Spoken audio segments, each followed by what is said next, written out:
wait, fuck. What's the episode number? 34. 34. I know this because I spent a long time trying to see if I could shoehorn a Coheed and Cambria 33 reference into the tweet. I couldn't. Tried really hard. It just would have seemed like really weird. And we're making a reference for like two people, like, oh yeah, I get that. Yeah, David, like 3 weeks later, would be like, yes! I went back on Twitter for some reason and saw this. Alright. Hello and welcome back to the YASEcast. We are coming at you live with episode 34. We got a packed house tonight, by the way. I'm Lame-o, obviously, still. Joining me tonight, I got Jarv. Hey, everyone. I got Morgan. Hi. Velius. Hello. And Vince. Hello. And we are oh man, it's been a grip and a half since we had a 5-person podcast, so I'm very excited to see almost all of your faces tonight. Vince doesn't have his webcam on. Shame on you. But oh my god, what a week it's been just in whew boy. It's a good thing we're sitting because it's been a fucking week.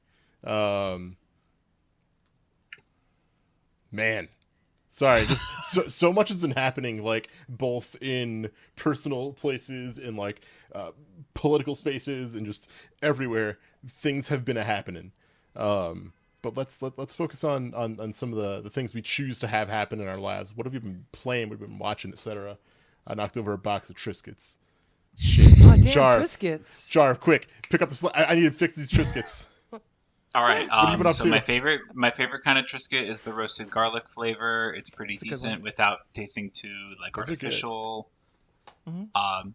But I guess you wanted me to do like my segment. Yeah, So, I did keep it OG, by the way. OG Triscuits. Oh, the originals. Yeah, they're pretty Yeah. good. That's pretty good. That's unfortunate. They should be garlic. They're all Garlic was good. pretty damn good. And there's like a sea salt and cracked black pepper one that I like a lot too. The Anyways. olive oil and rosemary, that might be my favorite. That's a good one too. That's Wow. a good one. Sorry, So this I'll has let been you the get back to Triscuit it. minute. This has been the Triscuit minute. I don't know. The other day, I was looking through Netflix and it was like, boom, you know what's on? It's season 4 of Sabrina, and I was like, oh, wow, I didn't see season 3 at all, so I should probably poop sock that one real quick so I can see season 4. And I'm a little burnt out on Sabrina because I don't think season 3 is all that fun. It was not. I It was kind of boring. When you said that, me and Morgan made the same face of just like, I don't know about that one. Yeah, I don't know. I liked a couple little bits of season 3. It was much more open that Sabrina is actually the villain of the show, and then they made Zelda gay. So I was kind of cool with that. But I've been sitting it keeps pinging me yeah, you want to watch season 4? And I'm like, I don't know if I do. Yeah, I've heard 4 has some cool moments. There's definitely an episode that hard cut ends with "Down with the Sickness," wah, and then goes right to the credits. And I might want to watch it just for that at the very least. But the musical moments of season 3 were terrible. These teenagers are in their garage singing "My Sharona," which, first of all, gross song. I don't want to know what kind of touch of a younger kind you like. Get the fuck out of here, pedophilia. And they were just weird, overblown, super produced musical numbers. They do Run DMC It's Tricky twice in the same episode. I'm like, please, it was bad the first time.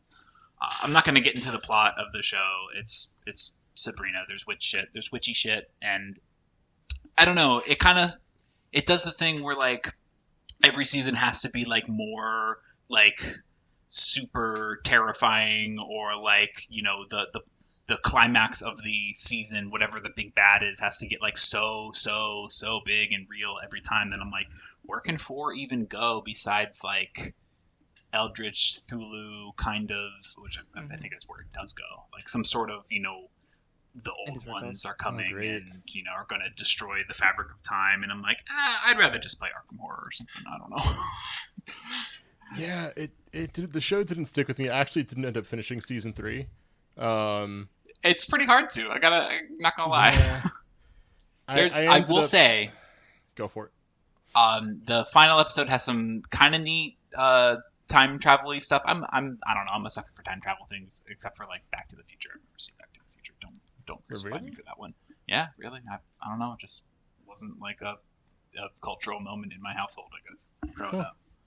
But I don't know. I always like kind of like fun time travel-y things, but the sort of the hook at the end of the season going into the new one is that like a time traveled version of Sabrina and the current version of Sabrina are like, oh well, we can do this whole Queen of Hell, I'm a teenager thing and like do it separately. We can do that. And I'm like, no, you can't. That's not gonna fucking work. So I don't know if I'm gonna even get to season 4 at this point. Yeah, I fell off of Sabrina, and I also fell off of Riverdale pretty hard because it's the same people that are behind it, as far as I know. Yeah. Archie. At least with Riverdale, it was just very stupid because it's like this mob boss, and it's like I can't stop this teenager from playing his guitar and putting up posters in the high school. It's like just kill him. You've done this shit before. Just fucking kill him. Just shoot him. It's Archie Andrews. But I don't know. Then it's like when the season started, it's like, okay, well now they're all in a courtroom, and how's Archie gonna get out of this one? I'm like, I don't fucking care anymore. I can't. I have to stop watching this dumb fucking show. I couldn't. Yeah. I did watch The Queen's Gambit. I went through that pretty quick. I thought that was pretty good. I hear there's some differences between the book and the series, but I thought that was pretty fun. That was kind of neat. I know the big like I guess criticism a lot of people have of it is that spaces that are male dominated do not really tend to be as kind to women in general, and especially women who are very competent at what they do, and that there should have been a little more like showing that and not have it just be like, oh well, she's a chess prodigy, so besides like one person in like the second episode being like, fuck you, like that's really it. But yeah, I don't know, I thought it was really entertaining, much more entertaining than fucking Sabrina. There you go. Velius, what about you? What have you been watching or playing or whatever? And well, I can agree with Jarv that Queen's Gambit is a great show, but especially the one article that came out of a woman chess player saying that the show is literally not sexist enough because she's been legitimately barred from just playing chess at all in these male-dominated spaces. Like, that would have been more accurate, especially since it's also not even... This chess player is, like, actively participating now, and she still faces that same discrimination. Going back in time, it should be even worse than that, Like, just straight up not even allowed in the space whatsoever. I mean, theoretically anyway, but the chess world I know is, like, mostly conservative, male-dominated kind of spaces anyway. But... I mean, it's a great show. I will watch basically anything that has Anya Taylor-Joy in it.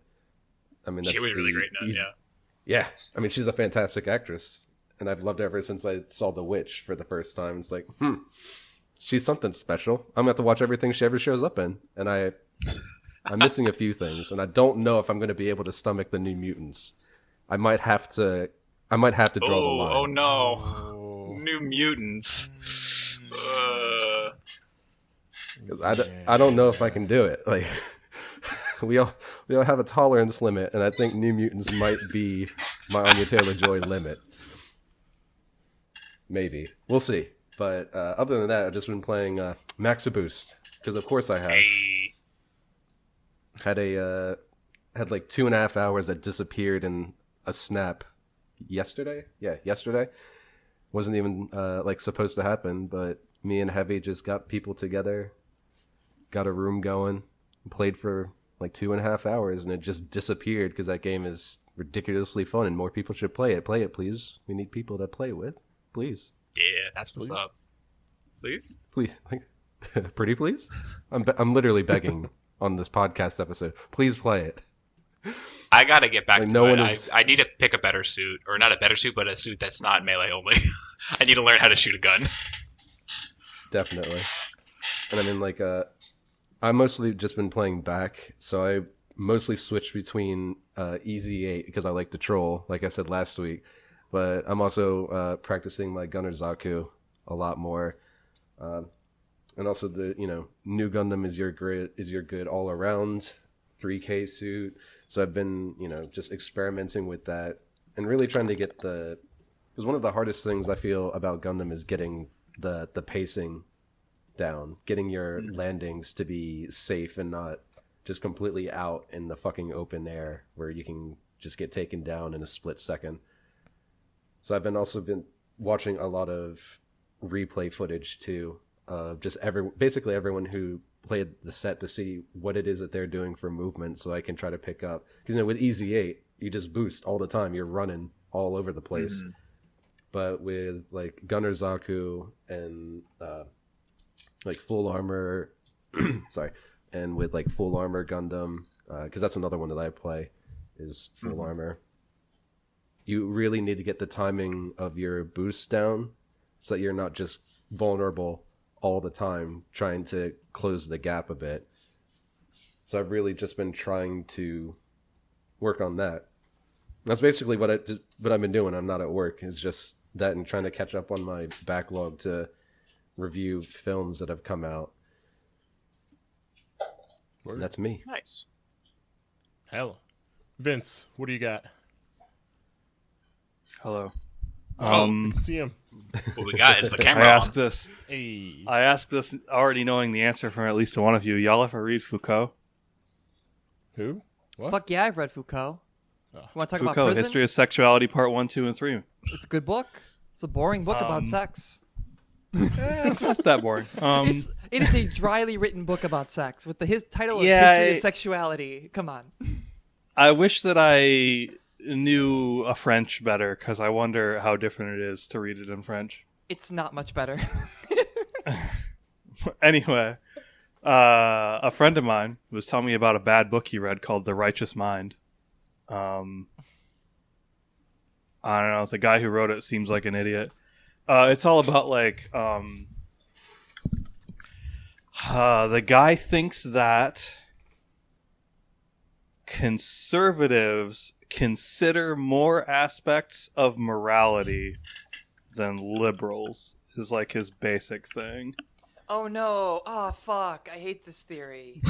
Yeah, it's really bad. I guess the idea is that there's... Is this Haidt? What does he call... Is it Jonathan? Yes. Yeah. Yes, it is that guy. Of course it's fucking Jonathan Haidt. He's an asshole. Yeah. Sorry, I'm like... You got some hot academic takes going on tonight.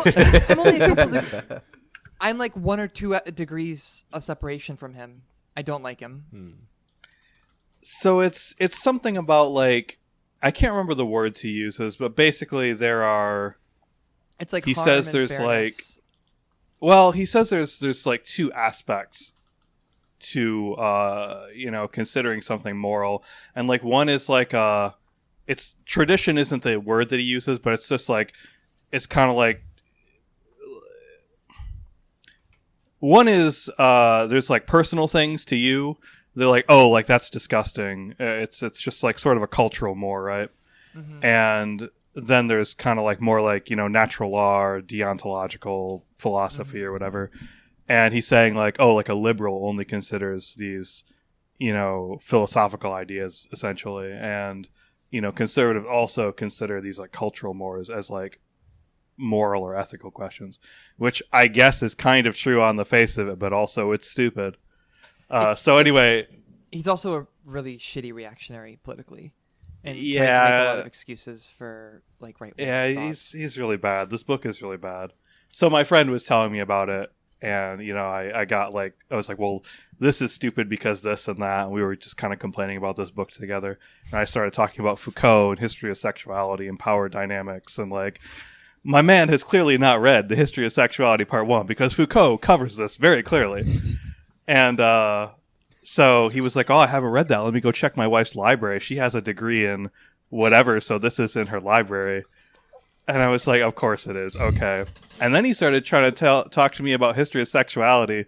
So now I have to hate read The Righteous Mind as well as reread History of Sexuality. So that has been my last couple of weeks. I'm sorry. I can just like give you this spiel on Righteous Mind really quick. Jonathan Haidt's whole theory doesn't even match up. Like that was a whole thing when I was exiting grad school. Is like one of the people in my lab wanted to be a moral theory social psychologist, and so she would talk a lot about Haidt, and it's like none of this shit works. It works in this vacuum, but then you apply it. It's like I think there's like a couple like revisions of Righteous Mind, and some people have been like, no, it's liberals determine like ethics based only on whether or not someone was harmed, and then conservatives pull on more equally across these things. But it's like all you're doing fundamentally is excusing right-wing ideology and saying is rationalizing right-wing ideology, which we know from other areas of psychology is like wildly comorbid with like sexism, racism, homophobia, transphobia, all these things. And what you're doing is trying to like rationalize that as like, well, you know, like no, like it actually, if you think about it, it's like what EvPsych has turned into. Sorry, I'm stealing the podcast. It's like evolutionary psychology turned into this as well, where it's like, well, actually, you know, when you think about it, racism makes sense. And then like, who could have possibly predicted that a bunch of Don't clip that. Weird would gravitate to EvPsych so much. The people that I work with that have published in EvPsych had like left that sub area because it just became a bunch of weird reactionaries with unfalsifiable theories about how racism is good, actually. Fuck. Yeah, I mean, I haven't, as I said, I haven't actually read the book yet, but, Don't! just when he told me this, I was like, you know, just from, like, I don't know, I can't think of the word, but like a formal logic kind of perspective, like, this is a dumb argument. Like, his idea is that, you know, conservatives consider more aspects of morality, because if I make this, like, false dichotomy, and then I say, well, they consider all these and liberals don't consider this half of them or whatever. Like the whole thing is there isn't really anything that isn't considered in morals and ethics. Like everybody considered all of them. Like you just because somebody decided, oh, you know, personal disgust isn't an ethical matter. Like fundamentally that means that they had to consider it as an ethical quandary in the first place to come to that conclusion. So like, the argument just immediately falls apart. It seems like a really bad book. It's stupid. That guy sucks. In better news about other books, there's I have received handshake meme. It's like my Morgan. Mina photo book. Ooh. Sorry. What's up, Morg? I have nothing to say about that. It's just Mina pretty. Mina pretty. Sorry. I was talking And the over book you. smells good because photo books smell good. Hey, Morg, what have you been up to? I'm right now going to make this meme of like it's the Predator handshake and it's like Morgan, Vince hating John Haidt. Hell yeah. Let's see, what have I been up to? I haven't been watching Sabrina as much as Netflix wants me to. I have been playing a game called Phasmophobia with some people in the Discord on and off lately, and that's been a really fun experience actually. It's for those of you who might be listening that haven't played it, and Lame-o, who keeps not playing with us when we invite him. Damn, call out. It's like, sorry. Hit me up tomorrow. Tonight, I promise I'll be hanging out with Jess. Tomorrow, if you want to play I'm tomorrow. not giving you sincere shit, but I would like to play tomorrow. If I'm not seeing Julie tomorrow, so maybe we can actually work that out. But it's a 4-player game made in Unity, which, you know, it shows its Unity asset bare bones occasionally, but the premise is that you are a group of ghost hunters going into either a house or a prison, asylum, a haunted high school, etc.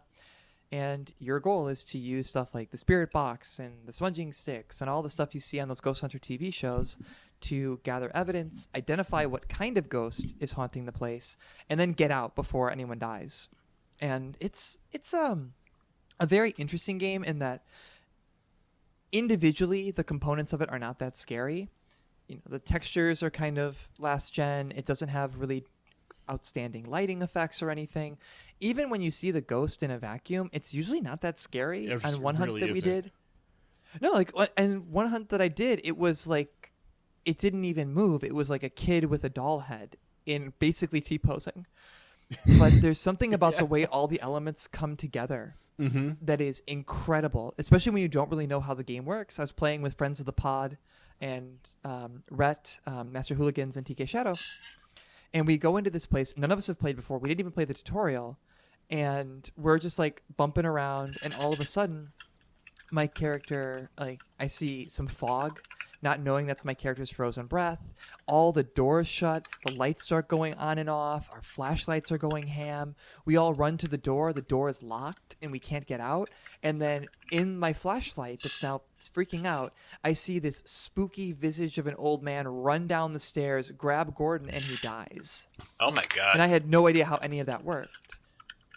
I was so freaked out. I was streaming. I couldn't open the damn door because it was a pull door the whole time. Oh so my even God. once it was unlocked, I kept trying to open it and it would shut because I didn't know how the mechanics work. And I'm yelling at Rhett like, I'm so scared, Rhett. We're going to die here.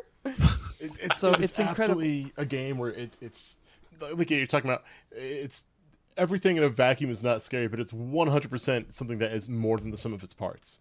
It plays a lot of things very well, and it's a very simple game.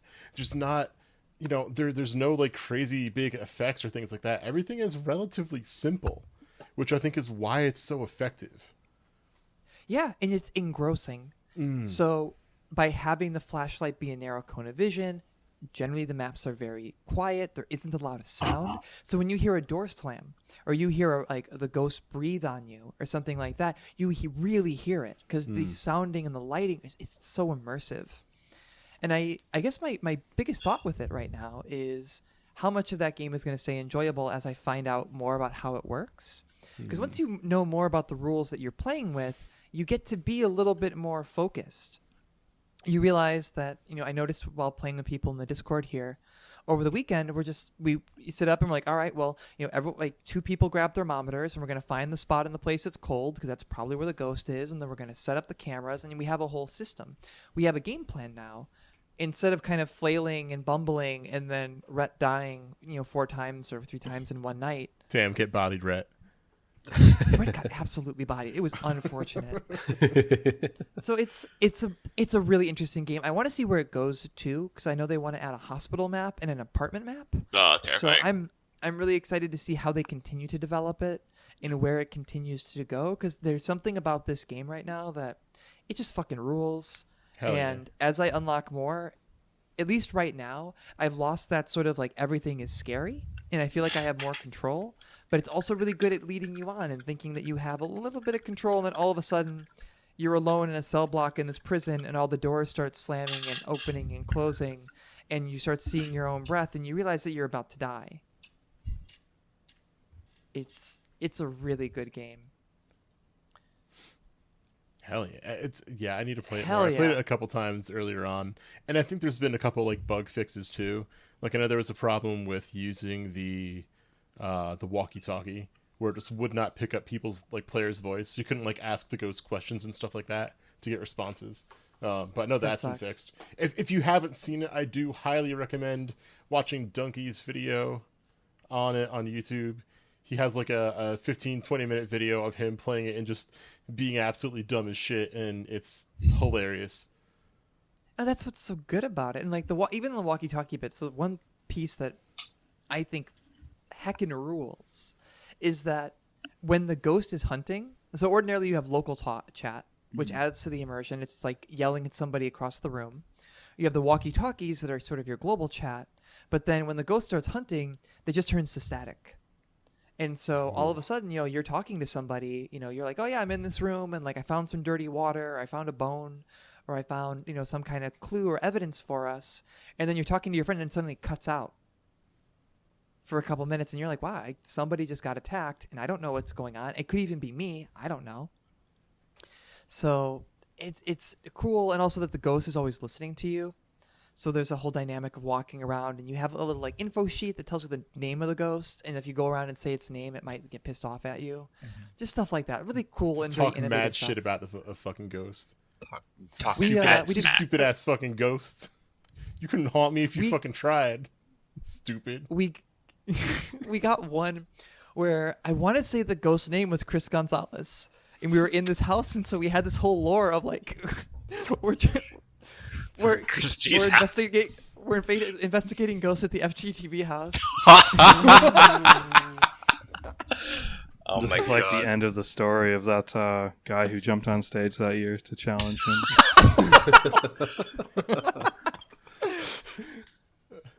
If you say the word headphones, like it'll eventually like that agitates the ghost. That was a fun one. I think Rhett got obliterated in that one too. Damn, he should have Better laughed. level up Why your is Marvel every- game, Rhett. He should have laughed. Why is everybody always leaving Rhett to die? Well, that was being so we had no idea what we were doing, so we had no evidence. But we were at also as you go on, the ghost gets more and more active. So we hit that point where basically, if you went into the house, it was going to hunt you.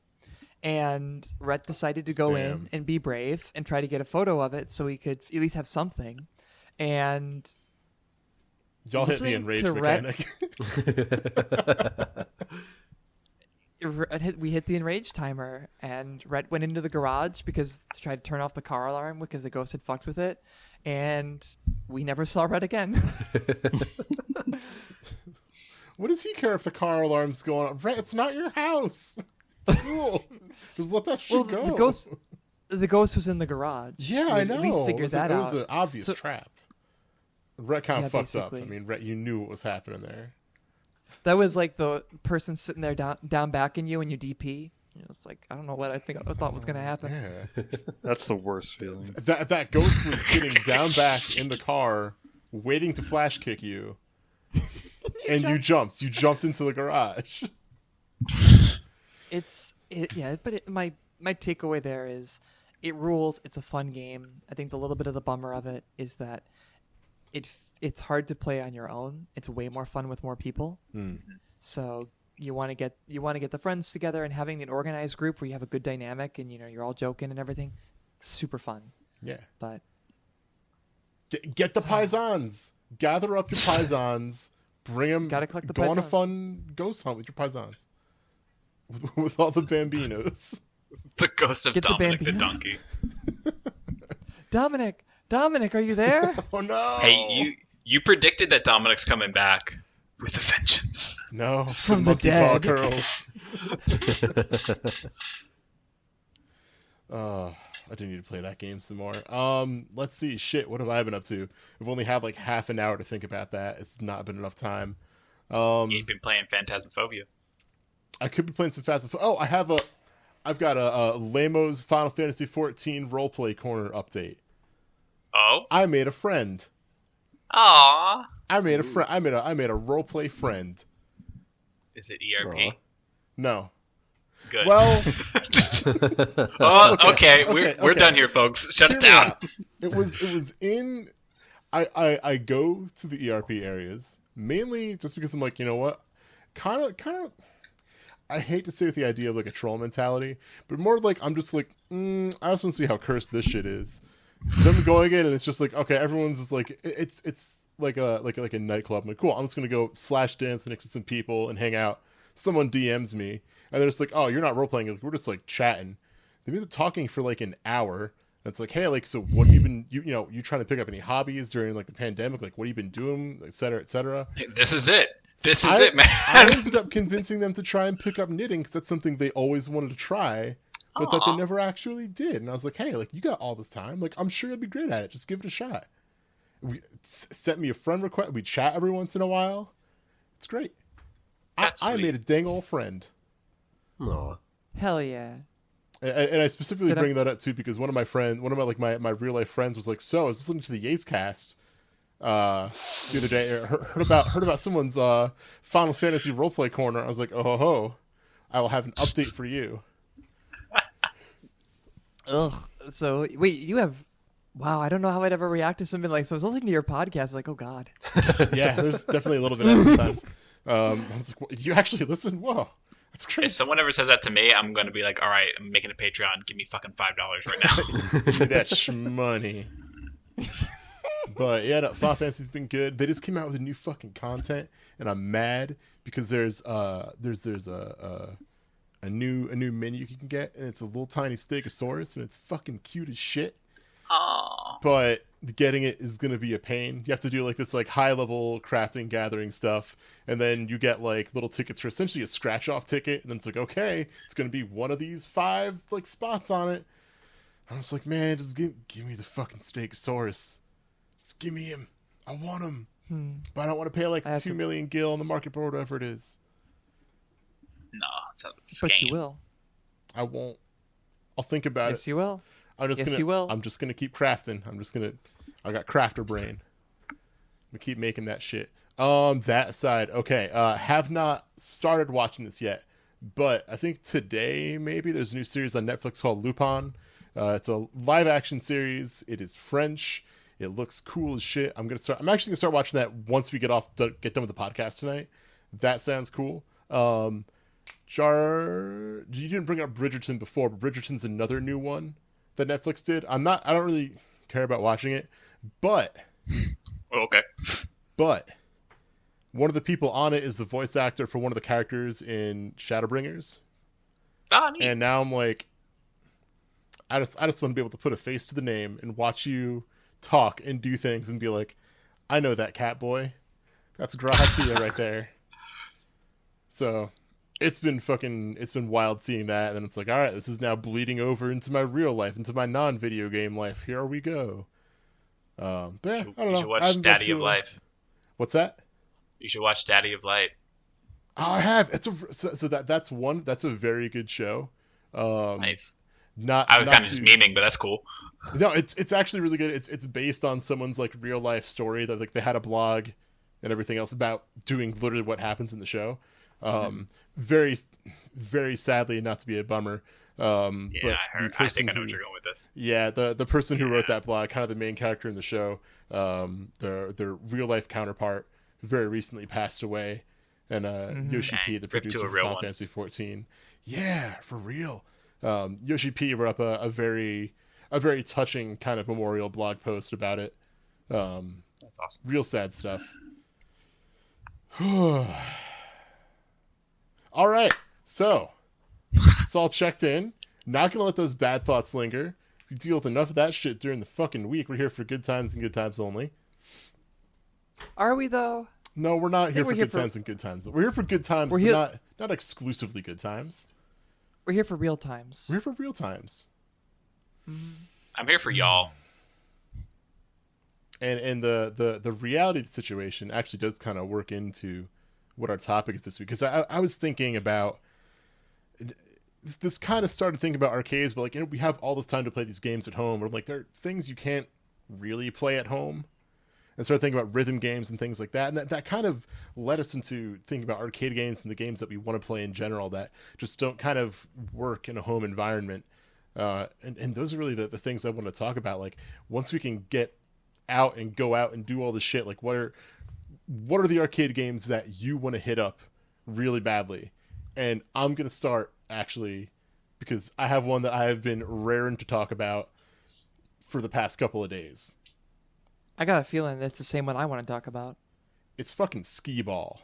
Fucking skee-ball. Fucking skee-ball. Listen, skee-ball falls into that. It makes sense that I play like Super Turbo and Third Strike, because skee-ball is also an old man game, I feel like. Until your back hurts too much to be able to bend over and pick up the balls like over and over. But skee-ball just fucking squat. owns. Like, I'm just gonna fucking, I'm gonna go hard for skee-ball real quick. That sounds wrong. That's not what I meant. I really like skee-ball. It's such a fucking simple game. It's literally just roll the ball, get into a hole. You get points depending on the hole. It's a super simple game, but like, as a kid, I was like, who cares? Like, there's video games over there. Fuck this old man shit. I want to play video games. But now, like, going back to it, skee-ball fucking owns. It's just relaxing. It's simple. I don't know. I could give a shit about getting tickets from any of these machines. I'll be super honest. But like, man, like that's what I want to do when I can finally go back to an arcade or go hit up like a round one or whatever the fuck. I want to go play some fucking skee-ball. Skee-ball's real good. I liked the redemption part of it. I didn't mind getting a couple tickets for it, but I didn't play it for the tickets. Yeah, there were other games to play better, more efficient games for the tickets. Exactly. I could care less, but I don't want to get a little finger puppet or an eraser. Like I don't care. What I do want to get is one of those little sticky hands. Yo! Smacking people with it. Whack! Simon Belmont with a sticky hand taking down Dracula. I'd play that game.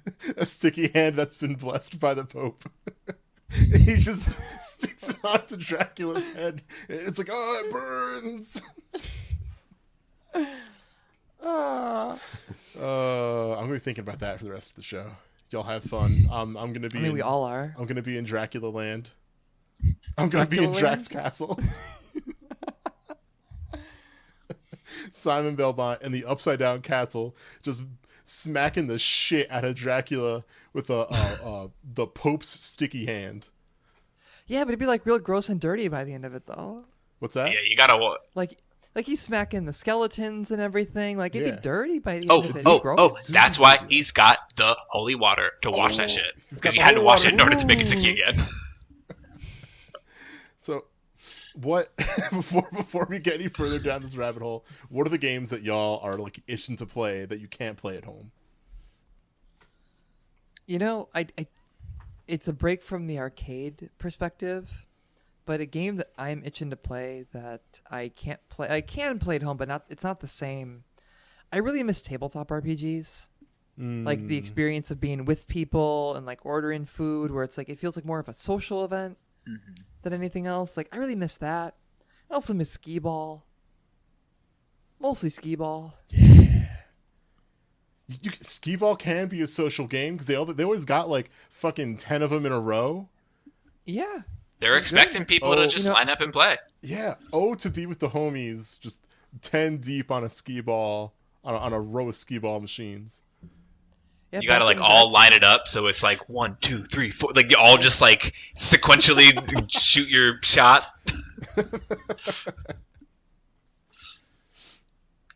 I feel you though on like being able to play card games and tabletop stuff in person though, because yeah, we do have Tabletop Simulator, but it's not the same. Yeah, it's not. I like having that. Roll20 is I like alright. being able to physically pick up a card and not have to like use my mouse and be like, okay, hold on, now I have to click it and then do have to right click it to do some kind of weird like action with it. It's like, nah, just let me touch that shit. Let me just pick that shit up. Let me flip it. Let me rotate it. Is there? Yeah, I've been. Oh, sorry. Go ahead, Jarv. I've been jonesing to play this old dead card game that I used to play, Star Wars Destiny, and I have a couple boxes of it because I bought it right before the pandemic. I was like, oh, I'm gonna draft it with some of my friends, and then that hasn't happened. So I want to be able to roll dice again. I want to be able to touch cards again. I got that Street Fighter minis game coming again. Who am I gonna play with? But once we all got vaccines, I'm ready to shoot some Hadokens with little miniature Ryu and little cards and stuff. That should be fun. Man. Yeah. Do you have to paint those? Do they come like pre-painted or anything like that? Nah, they come pre-painted. Pre-painted. I don't buy anything that you gotta paint because I'm not artistic like that. I respect it. It's. Yeah, I know. I see it. The other big one for me, I think, and I've never been really big into it, but I mentioned like rhythm games and like the general like round one stuff. I know we had a round one that opened up recently near me, but then it turns out the pandemic happened, so that's unfortunately kind of gone to the wayside. And there's just like the general like round one experience, I guess. You got the karaoke rooms, you got the pool, you got the bowling. Importantly, you got the air hockey where you can go with your cute date and you can challenge them to air hockey because everyone thinks they nice, but they ain't nice. Yo, that is my secret game is air hockey. And I say this only because I know yeah, it's like everyone thinks they're nice. I was lucky enough to have an air hockey table in my basement when I was growing up. So it was like we would play at least like 2 or 3 times a week between like my siblings and like my parents. Like we would go fucking hard in the air hockey. Very nice. Love some air hockey. What about if you're talking about round one, that fucking Pac-Man air hockey game? That game is fucking wild. Okay, I might have just spoiled yeah. Yeah, like the one anytime. where it's like No, you keep going. So isn't that the one where like I don't remember what the circumstances are, but if something happens, like it dumps a bunch of pucks onto the table, right? Yeah. Yes. So it's so like best. you're playing, and then all of a sudden, sorry, I'm excited. You're fine. It's best if you can find someone who's like never played it or doesn't know anything about it, and then you just like take them over to it. And you're like, all right, put the credit in. Fuck it, I'll put the credit in. You just need to see this, and you need to be like completely surprised by it. But it's really fucking fun. They brought fucking multi-ball from pinball and they put it into air hockey, and that's Yes. the sickest shit I've heard in my fucking life. Don't Yeah. you play that from like 4 different sides too? Yeah, it's like a 4-person version Like, too. like the teams are across from each other or something? Yeah, it's something like that, and like they all like dump out from one side and just go ape shit. Holy It's a shit. lot of fun. I need to look Man, this up. This sounds cool as shit. I'm gonna do a Cardinal podcast soon. I'm gonna look this up right now. Someone else, please talk about what. So my local arcade, shout outs to Flipping Great Pinball in Tallahassee, Florida. What's up, Adam? I mean, Adam's got a bunch of games, but like pinball is like the main deal. So I guess I want to play some pinball, play some dang old pinball. He's got the Gottlieb new Star Wars pin that's pretty good. He's got some old ones like Creatures of the Black Lagoon, I think is what it is. We just call it Creatures. Creatures is mad good. That's a fun fucking game. It's like really fast. I always feel like it's like slanted more or something than other games, and it's just really, really good, really solid. It keeps me on my toes. I'm not very good at pinball, but I find it pretty fun. I like all the strats that people get into, and I'm like, I don't understand what you're doing, but I'm intrigued. It's funny because pinball, I feel like, is one of those games where I had kind of the same response that I originally had with skee-ball, where I was like, okay, fine, like this is cool, I get it's people's things, but I never really got into it. And it wasn't until probably within the past 5 years, I want to say, that there was one of those like big like pinball collections that came out on like consoles and PC and stuff like that. And very sadly, this is actually one of the ones where it's like, hey, they lost all of the rights to the games or some shit like that. But it was cool because all the games they had were all like perfect recreations of the cabinets they were based off of. And they had like, if you went to the extras, it was like, hey, here's like history on like this game and like the people who made it, and like here's like really high res like pictures and scans of the original artwork. Nice. Like, yeah, from a preservationist point of view, it was super fucking cool. And that led me to a few games. Tales of Arabian Nights, Medieval. Sorry, my room just turned blue. I see that. my lights Is that a turned blue. My N65 is in the house. The ghost is hunting. Oh no, the ghost. But yeah, just from this whole like preservation aspect, it was super fucking cool. And it's a really, really, really big shame that it's not available anymore, that it got so horrendously fucked over. All right, your room is back to normal. I've The ghost is defeated not hunting. the ghost by talking Damn about right. pinball. When I was a kid, I went to a bunch of little like family fun centers, arcades with like putt-putt and shit like that, and played Mad DDR Extreme. That was my shit. Played Mad Soul Calibur 2. There was a Tekken Tag tournament, Cab. I didn't know how to fucking play that game. I played Soul Calibur though, because I had that game on PlayStation 2. But like things that weren't DDR and PlayStation 2 games.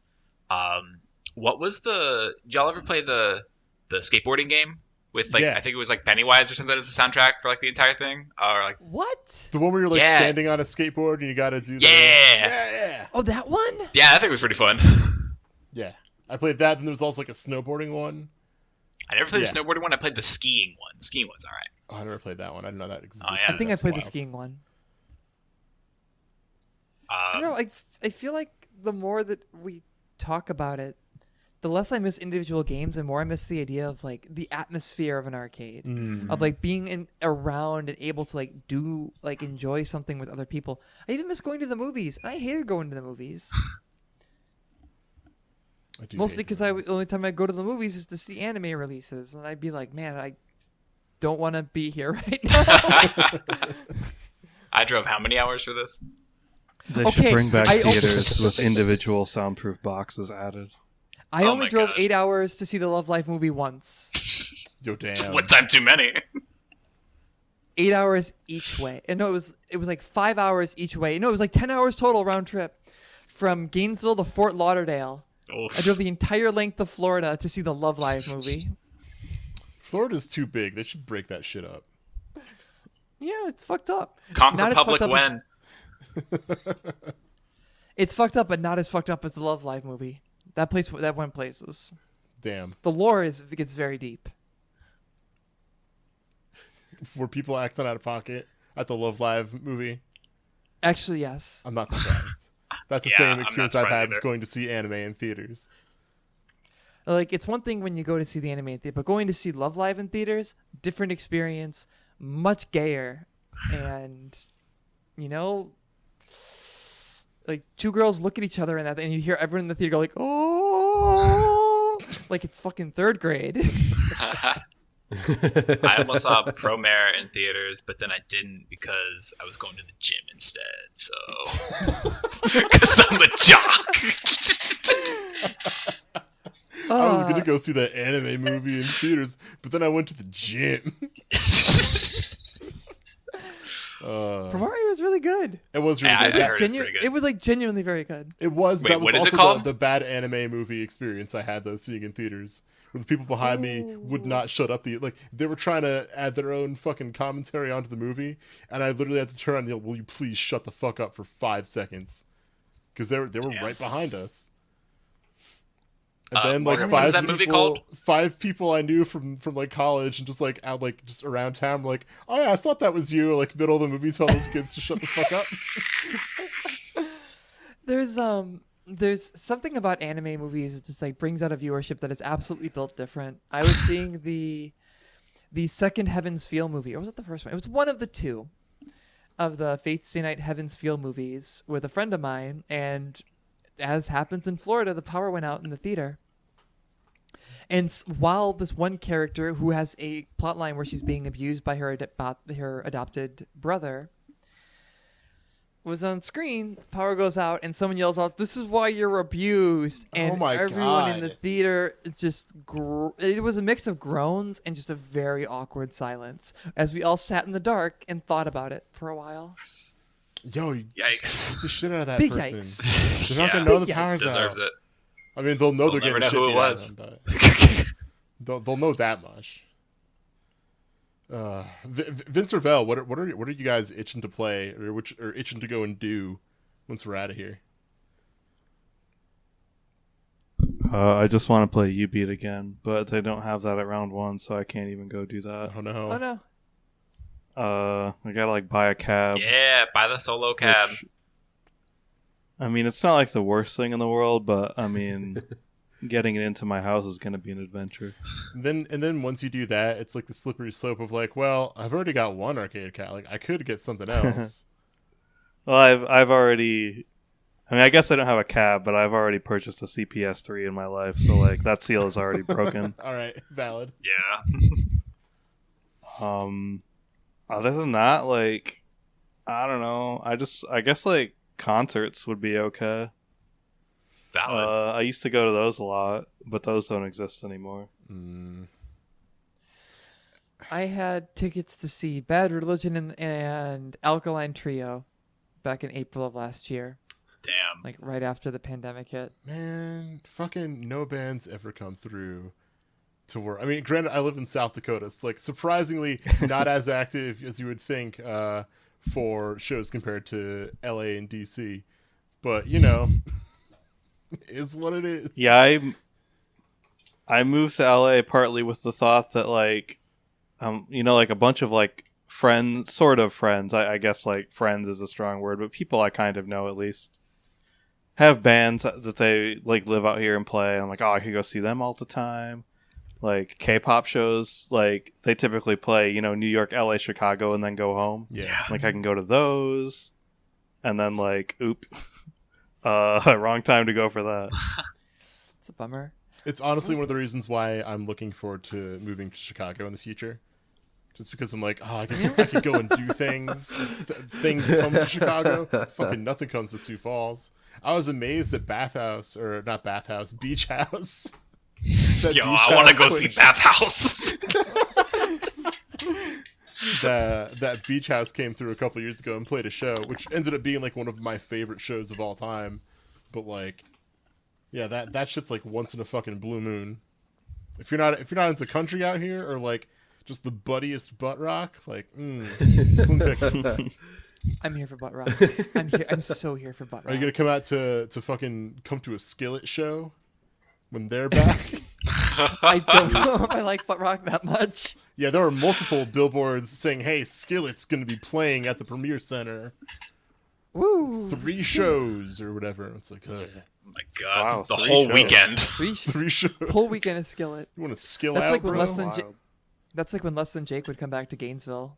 They would do a whole thing. They call it Wake and Bake Weekend, where they would play 3 shows, like Friday night, Saturday night, and then Sunday for brunch. And they all whip brunch ass, show? actually. That does sound fun, but the idea of a ska brunch show is just kind of funny. Hey, when you get over 30, you want 2 things. That's true, though. It's like, yo, I'm awake anyway. I'm fucking ready. It's the morning. Let's go. Let's get this shit done. Yeah, you knock would it out. definitely then go. you get brunch. The bar I used to hang out at all the time in Cincinnati actually had it was, I don't know, I guess I want to say it was primarily a music venue, but maybe that's not accurate. Anyway, it was like a pretty popular bar. They had like a good craft selection, like good cocktails and all that, and then they would have music like I want to say 5 nights a week. And then also they were like the cool brunch place on Sunday, which was a weird combination of stuff, but what I'm trying to say is I want to go to ska and brunch. Hell yeah. It's a it's a good time.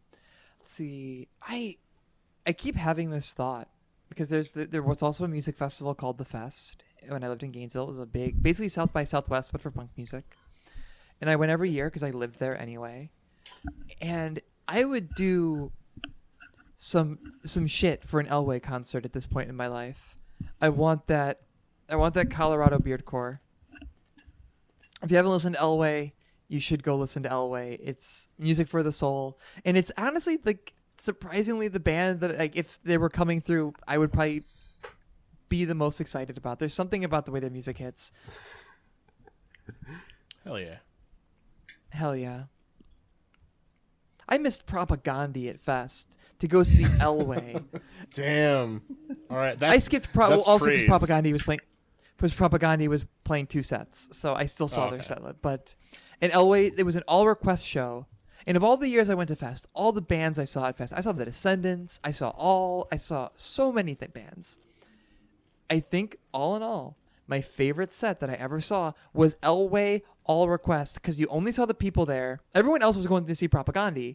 The people that were there were like, I'm here to see Elway. I know every word to every song. I'm going to dance my ass off. And it was so much fun. Oh, hell yeah. That rules. If I had That a wagon, reminds me, I would go to Colorado. I went to oh god, what's the place called? It was in Lansing, Michigan. Does anybody listen to Laura Stevenson? Yeah? Yes. In the cans. Yeah. Yeah. So I went to I'm trying to look up what this venue is called. It's like this super shitty little bar.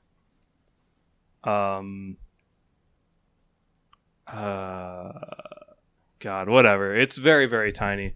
And it looks like it hasn't been cleaned in about 30 years. And for some reason, Laura Stevenson commonly plays shows there. Like, I don't want to say like every year, but it's what, like, if she comes through Michigan, she usually plays a show there.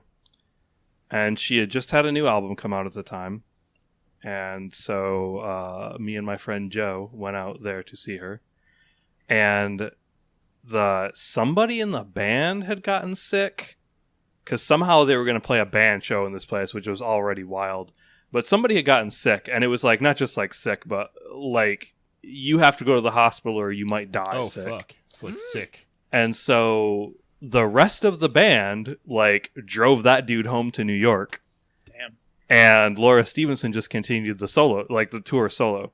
So it was originally supposed to be a full band show in, Max Bar is what it's called, in this tiny little terrible bar venue. And then she got there and it was like, well, guys, I don't have a band anymore for this tour. I got this guitar and I guess we're just doing requests. So she just did like a 2-hour long set of just like playing whatever we yelled out from the crowd, and it was sick. That fucking That rules. sounds so good. Hell yeah. That sounds sick as fuck. I love that kind of shit, especially for like when you get those shows where they're like very stripped down and very intimate with a performer. Just like, I'm just doing requests, and it's like, yes. I live for that. I know I live for that shit, especially with like artists like Laura Stevenson. Or I had one show at Fest that with the Lawrence Arms was playing, so all the individual members of the Lawrence Arms split up like Voltron and did their own solo shows. So like Sundowner played, Brendan Kelly played a solo set, and Brendan Kelly's set was just like, again, very stripped down and just like, hey, I'll just like play what you want. I miss concerts so much. I miss know. it so Oh so my Number one, gosh. obviously, is I miss going Velius, to I need to theaters, ask you, 'cause was that there a significant reason why I arcade moved game to or my a thing apartment you is just that really I'm wanna do? literally like down the street from two of my favorite theaters in the city of Baltimore, and I can't go to either of them because it's all closed down. So I really want those to open up. And other than that, the thing I miss from arcades, I miss playing light gun shooters for some reason. I think it's because like there was this bar near my like childhood home that just had Yes. like, even at the time they got it, it seemed like it was always just like run down, this cab for Time Crisis 2. And every time in high school I would go there with friends, we would all just end up like taking turns. So I mean, that was a lot of fun, and I miss playing yeah. And the round one that's in Baltimore, I think, has House of the Dead 2 and 3, if I remember correctly. So it's like both of Game them were not fucking working, owns. and I was really bummed about it. So I want to be able to go and play, like at least House of the Dead 3. Nice. But there's just nothing like, I guess technically you could replicate it at home, but it's not the same experience as having some like lightweight piece of shit plastic gun that you get to point at this massive screen.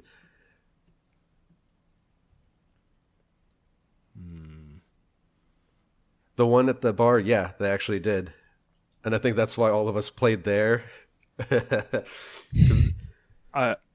Yeah. I have a question. Do they got the good force feedback guns on that Time Crisis too? Ooh. Oh, hell yeah. Nice. Gotta have it. The only acceptable way I played Time Crisis 2 as a kid in the arcade, and it was like my first experience with force feedback guns. I was like, holy shit, this game fucking rules. Yeah. And then like, for the next decade later, Because then every you single time I managed to saw a go- Time Crisis machine, they just had like the cheap non-force you feedback find the one like replacement completely guns, and I was obscure. like, it's always some was like this game weirdly good? small obscure place that But I think no it's just the reason force they have. feedback They got makes the it like force 10 times feedback better. guns. That's right. And then Can't you believe this find arcade's it and you're gaslighting just me. like, oh my god, this is fucking amazing. Like, and all these like designated arcades have the replacement guns that don't have any force feedback, and it sucks, and you're just like, this is boring. This is boring. Like, oh my god, this is not fucking fun. What, did I ever have fun? And then you find some bar. It's like you find some bar at like 1:00 in the morning. You just this 2 cab, and it's got the force feedback guns, and you're just like, wow, Yeah. this is awesome. It's amazing. You want to know what light gun game?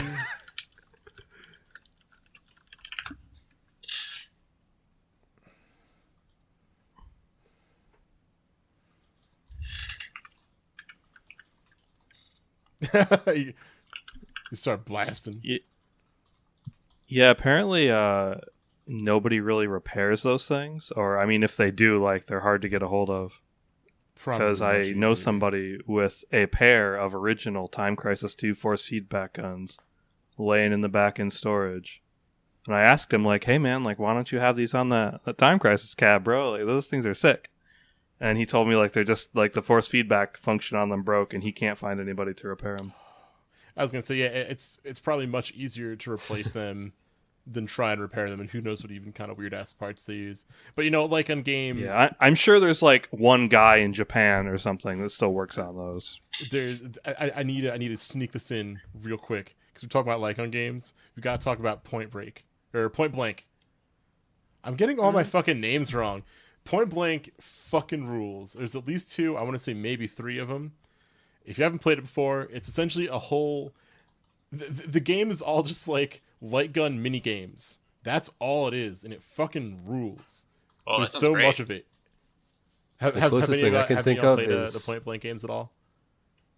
I have The not. closest thing Yeah. I can think of. There's that a comes point anywhere blank near that machine would with be force the feedback one time in I played Arcade Silent Legacy in Scope Cincinnati, at an Ohio. arcade. Go there and give Jesse money. He's a good Like- arcade owner, man. Hell yeah. I gotta look this up. Yeah. I feel like I've played something like this. It's so fucking cool, and like it gets hard too.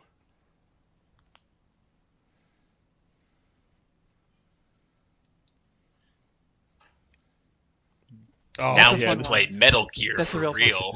Silent Scope is very good, but yeah, it is nothing like the Point Blank games. Super good. We actually have a Point Blank 2 cab at our local barcade that I play every once in a while between cursing at Super Monkey Ball. It's like an improved and arcade version of Hogan's Alley, if you remember that. This It's does an look NES pretty light cool. gun game with like, Yeah. I don't know, 6 mini games or 4 mini games or something. But Point Blank has way more, and it's a lot harder.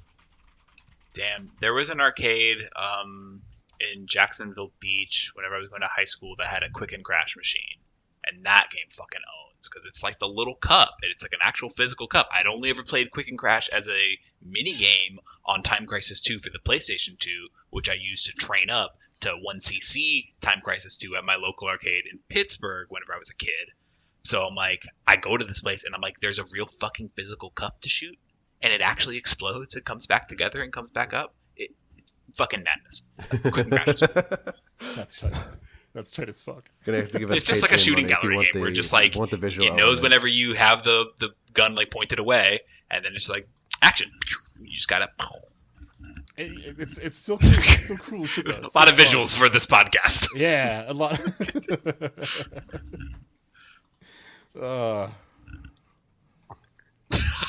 Yeah, if you want the video, if you want the link to the stream, you gotta pay up.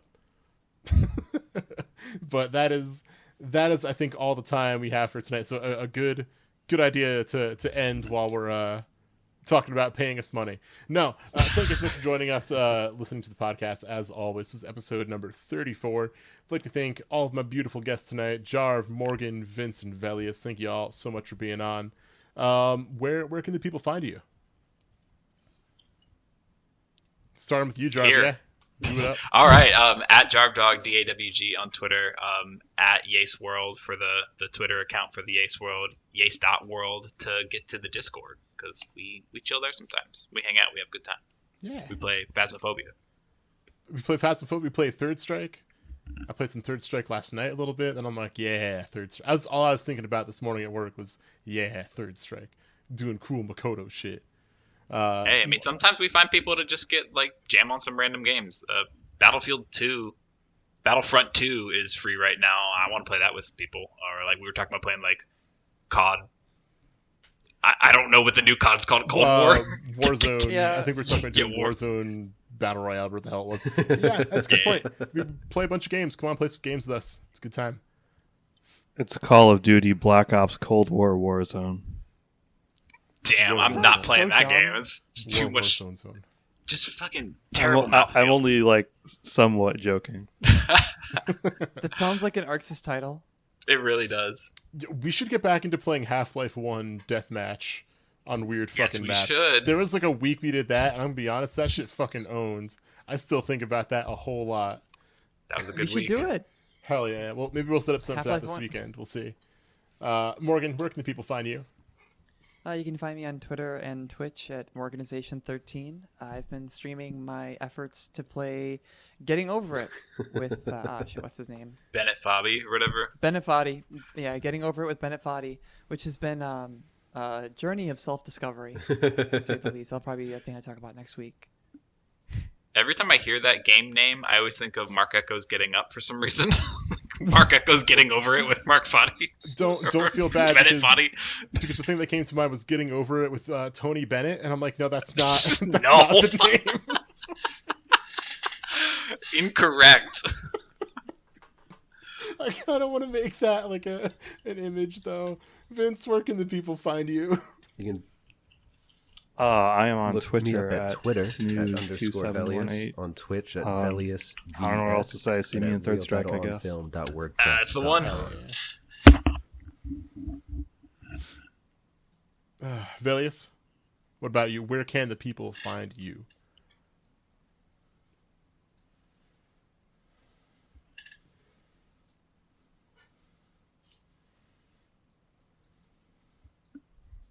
Hella. Hell yeah. And you can find me, Lame-o, on Twitter at Lame-o_SD. And you could probably find me in the Great Plains area of the United States. If you find me, I'll give you $5. Good for the first person only, though, so get to it. With that, this was episode 34. Thank you so much for listening and joining us here tonight. And we will see you around next week. Take it easy. Take care. Bye-bye.